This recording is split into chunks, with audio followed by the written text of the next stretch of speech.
Alright guys, so this video should probably be a little bit shorter, but I'm going to go over the blueprint for eBay listings. So, let me see.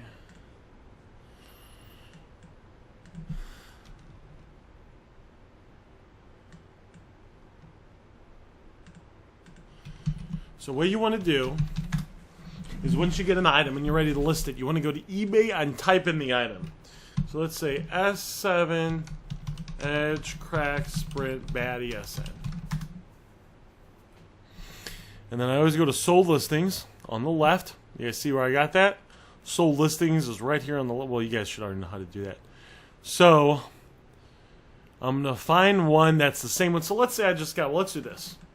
So I sold an S7 ATT Bad ESN yesterday. I'm going to go to sold, and I'm going to find the exact same one of what I have. So this is an active. This is an edge. I'm not going to use any of these. This is a Bad ESN. Looks just like mine, so I'm going to click this one. And then, I'm going to sign in. And then once I sign in, when you hit sell one like this, it pre-fills all of the fields to make it the right one. So you don't have to go from brand new on eBay and click like cell phone and category and AT&T. When you click sell one like this, it pre-fills all that, and all you have to do is fill in the listing. So in the listing, 3 parts. You guys notice a lot of this stuff is 3 parts. The first part is the title. So this was the title I used. Samsung, let's make it a little bit bigger. Samsung Galaxy S7 32GB. This is the model number. This can usually be found on the back. With iPhones, it's usually A, or Apple products, tablets, it's usually A and 4 numbers. So it'd be like A1661. So I like to put that in there if I can easily find it. And if it's bad ESN. And the reason I like to put it in if it's bad ESN is I think some people who are buying bad ESN ones and shipping them overseas, they're more concerned with the model number because they want to know if they can unlock it based on the model number, is what I believe. Just from having bad ESNs, and a lot of people ask for the model number, clean ESNs, I don't really get that. So it's an S7. I put the full description, Samsung Galaxy S7, that's kind of the full name. If it's a iPhone, Apple iPhone 7 Plus is what I put, or Apple iPhone X is what I put, you know? Then I always put how many gigabytes, so it's the full name of the phone. And if this was an active, of course, guys, we're going to put active, right? Or we're going to put edge. We're going to put the full name. Then how many gigabytes. So the full name of the phone is the first part. Then how many gigabytes, the second part. Then if you can get the, I believe this is called the model number, whatever this is, or the SKU number, whatever it is, I put that in there. Then if it's bad ESN or clean ESN, I always put that. Clean ESN or bad ESN. And ESN is the universal term used on eBay. They don't really say IMEI. We in the US say IMEI. On eBay they call it ESN, so I say ESN. And then because it's bad ESN, usually I want it to stand out, so I put these little 2 dash marks. And it also makes it easier to read when you have these dash marks. Then I put the color. Now, I got kind of lazy with the color. It might be like matte black, right? So if it's an iPhone, guys, you know, what the fuck? If it was an iPhone, I'm putting Apple iPhone X. 64 GB. A1678. Whatever it is. Clean ESN, if it's clean ESN. And then, oh shit, guys, I forgot to put the carrier here. You always want to put the carrier in the description. Clean ESN ATT. I cannot believe I forgot to do that. Wow. I forgot to put the carrier. Whew. So, clean ESN ATT, and then I always like to, and then you put the color. So, matte black. No, I don't think matte black comes in the iPhone X, but whatever. Matte black. Rose gold. You put the full thing, right? Jet black, whatever it is. The full color. And then, so you got the phone name. The full phone name. How many gigabytes it has. The model number, if you can find it. Clean ESN or bad ESN. The carrier. The color. And then if it's a good condition, I like to put something about the condition. So see how I did right here? Mint, 9 out of 10, great condition. It was in very good condition. Sometimes I put mint. Sometimes I'll put like 10 out of 10. Sometimes I just write great condition. If I have enough words, I like to fill up the title. So I want to stuff the title. So however much I can make the title, I want to fill the title with words that describe it. I mean, what looks better, guys? Samsung Galaxy S7 32GB, the model number, bad ESN, black, 9 out of 10, mint condition, or S7 smartphone, ATT, bad ESN. The top one's better, and the top one describes it more. You want to have, when they read this, they get a very good idea about what it is. They know what carrier it is, how many gigabytes it has, the model number if they care about that stuff. They know it's bad ESN, they know the color, and they know it's in great condition. So that's usually the title. Now let's go ahead and look at the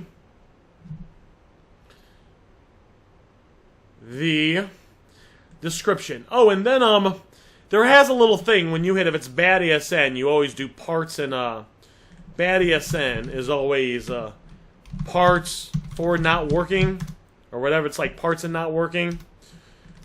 And then it'll ask you to describe it when it's parts and not working. So you always want to put a little description. This is what I put. Bad ESN, factory reset, all original parts and everything works. 100% mint condition, no locks, accounts, or personal information on this phone. So all these little things matter, guys. So I always put the bad news first.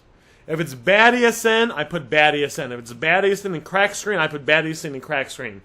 Then, guys, people really want to know if the phone's factory reset and there's no locks, accounts, or personal information on the phone. So as long as it's reset, I put factory reset. And I don't just put that. That's not good enough. I say factory reset. Oh, I kind of changed this up a little bit. I put factory reset, no locks, accounts, or personal information on this phone. Usually I put that first. All original parts, everything works, 100% mint condition. So they know that just because it's a bad ESN, there's no other problems. Everything works, it's all original parts, in great shape. So if there's a couple problems, I put bad ESN, cracked screen, back camera, let's say cracked screen, loose charging port. Sometimes it works, sometimes it doesn't. And then all the good news. All original parts, factory reset, no locks, accounts, or personal information on the phone, 9 out of 10. So you want it to be pretty short, right? You don't want to have, there's no need to have a long thing. I like to keep it pretty short like this. So then let's talk about the description. So the description, I'm going to copy the whole description that I used. And I'm going to post it right here. And then you can just use the template. So the top part of the description, my friend, is the title. I copy the title and I put it just like this. So it's the same thing with the ad. When they click it, they know that you're not trying to do any funny business. You're very clear about what you have. It's the same title. They know they're in the right spot. They're getting the same thing. When it's bad ESN, guys, I make it super, super clear. I say bad ESN / bad IMEI dash cannot be activated. Know what this means before you buy. Pro tip, whenever you have problems with the phone, you want to list all the problems with the phone up front in the beginning of the description and make it real clear. So you see how I'm not just saying like bad ESN, I'm making it real clear. But I'm also getting right to the point. eBay listing is, there's no need to, you don't need to try to sell it. When I started doing eBay listings, I'd be like, oh my God, and the phone's super smooth and it's great to hold. None of that stuff. It's all about facts. This is all fact, fact, fact, fact, fact. Fact, fact, fact, fact, fact, right to the point. You want someone, just like if someone lands on your ad, you want them to be able to absorb everything quickly. When someone lands on your eBay listing, you want them to be very easily be able to start scrolling down and real fast get an idea about what the phone is, what the problems are, what's good about it. You guys, make sense? Also, this is important. See how I do returns? This is how I type it. So it is the name of the phone, return, return. I put a line of space. This makes it easier to read. It's easier to read this than a bunch of words congestion. This matters. It's easier for the customer. Bad ESN, know what this means before you buy. Factory reset, no locks, accounts, or personal information on the phone. If it's iPhone guy, well, I'll just tell you if iPhone. All original parts and everything works. Back sides and screen 9.5 out of 10. No cracks, medium, or heavy scratches anywhere. Now, if there's an issue, guys, you would address it. I'll talk about that in a sec. All original parts, everything works. Comes with phone only. All right, see, so there's no charges. The main thing that sells is the phone, guys. Now, if you're getting like a sealed phone, or it's all the original parts in the original box, that matters. But a lot of times, like I had someone, the guy I bought the iPhone X from, he had the original box. I have it right here. He's got the original box with the original earbuds and the original charging cable, but that's it. It didn't have all the original parts. I didn't even list it. I just sold the phone as the phone. The phone's really what matters. But I say it comes with the phone only, so they know what they're getting. You get exactly what you see in the pictures. That matters, guys. You want to tell them, you want them to know it's what they see in the pictures. And the pictures, by the way, I usually take 6 pictures, one at the front with the screen on the home screen. Sometimes if it's an iPhone, I will take a picture where the iCloud would be to show that there's no iCloud. And sometimes I take a picture in the settings with how many gigabytes it has. And I don't show like the serial number or all that. It's just like the gigabytes and the A1771 and kind of stuff like that. I say I've been selling on eBay for over 10 years. Buy with confidence. I had an eBay store about 10 years ago, so I have. You probably wouldn't say this, so all you would say is, I have a great reputation on eBay. Buy with confidence. Alright? You don't have to be selling 10 years to do this, guys. I ship my stuff in 24 hours with tracking number, because I'm going to the post office every day. If you're going to do it every other day, 48 hours. But people want their stuff right away. There's no reason not to go to the post office every day. Feedback and customer satisfaction is important to me. So usually I put no returns on my stuff. I say, if you get this phone and it's not exactly as described, I'll pay for return shipping and give a full refund once I receive item back, 14-day returns. So guys, if you ship the item out and they didn't get what you sent them anyway, they're going to fucking do a return. Even if you say no returns, if it's not as described, they can still do a return. Or they're going to keep it and leave you negative feedback. It's just better to get the item back and relist it. So that's what I put here. This also gives customers peace of mind, so it's a better chance that they're going to buy, so it's better. It's not going to hurt you, it's just going to help you. Because if they're going to do a return, guys, and it's not what was described, they're going to do a return. And then also, I word this correctly. I don't say I'm just going to give you a refund. It says that, these people aren't going to pull anything fast on me. It says, I'll pay for return shipping and give a full refund once I receive the item back, 14-day returns. And I want you to see this, guys, so look at this. When you look at this, isn't it clear? Isn't it easy to read? Isn't it right to the point? And don't you see exactly what you're getting in a very easy to scroll read format? Font size is 18. Font size on your description is 18. Some people out there have bad eyes and they can't see. You don't want them to click your listing and then get pissed off because they can't read it and click away because they're frustrated. Size 18. We're going to go over the rest of that later. The rest of this in a bit. Now, let's say it was like an iPhone. So guys, I got this iPhone. It was an iPhone 7, 128 GB, matte black, bad ESN, and it had issues. So in the description, I put issues. Alright? Or this was the title. Bad ESN, black, matte black, iPhone. And it was like, 8 out of 10. Right? So I like to put that in there. So in the description, guys, this is what I wrote. So that was the title, the description. Oh, and the pictures, guys. You want a picture of the phone so the picture of at least one picture with the screen being on of the front, and that's what you want as the main picture. Then you want a picture of the back, and then you want a picture of the screen with the screen being off. That way they can see if there's any scratches or anything. It looks real clear. And then I usually take a picture of what the charging port looks like and a picture of one of the sides so that they can see that there's no dings or anything, or if there's a couple dings, they're kind of small. So this was the description. Bad ESN / bad IMEI. Cannot be activated. Know what this means before you buy. Then, guys, there was fucking 20 issues with it. Home button does not work. Home button does not work. When you click it, it didn't even click. Doesn't click and is unresponsive.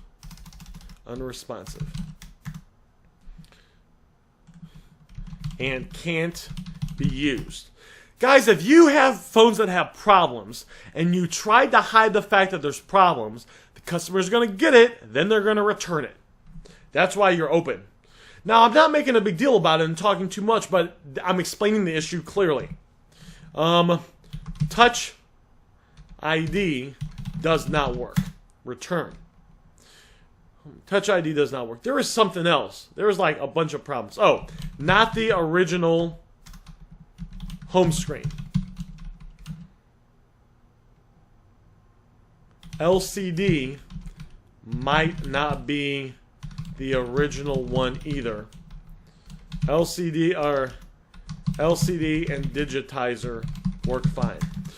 So guys, the iPhone 7s and the iPhone 8s, if they do a screen replacement, you can tell that it's not the original screen because it's lifted up a little bit, and usually there's a little bit of like whatever was sealing. So, you know, the iPhone 7s and 8s are waterproof. When you do a screen replacement, it becomes not waterproof. And the stuff that kind of seals it down, usually there's a little bit left on the side that they don't peel off, so you can just kind of feel it. The screen's lifted up a little bit.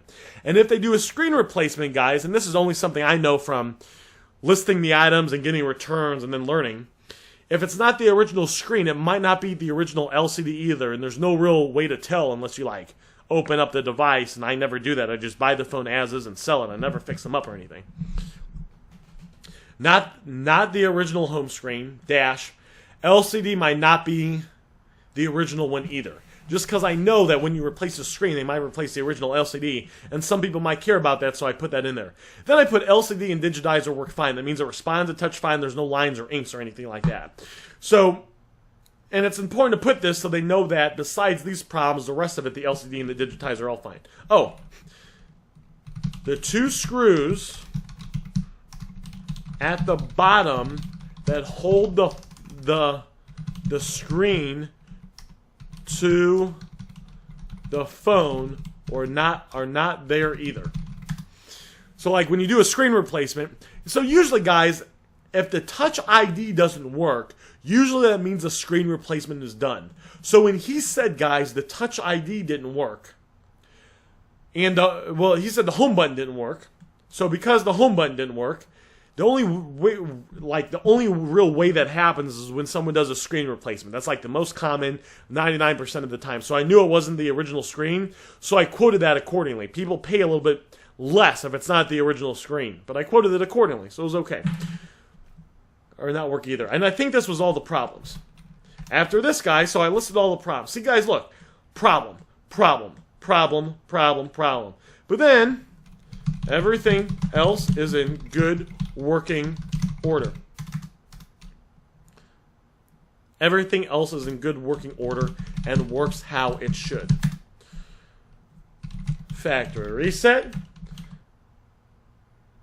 No. Sometimes when you write iCloud, Facebook kind of, or not, eBay, they sometimes think if you say iCloud, you're saying it has iCloud, so I always spell it like this. No iCloud or no iCloud locks or personal information on the phone. Comes with phone only. You get exactly what you see in the pictures and the rest of the script. Now let's go over the rest of the script because this matters. Alright, so after you do this, and I always put this, I do return, return, and guys, this right here, I would just copy and paste this exactly like it is. Usually takes 3 to 5 business days for delivery. Most of the time, items are delivered in 2 to 5 days. And this is actually kind of outdated because I do first class, so I would say 3 to 5 days.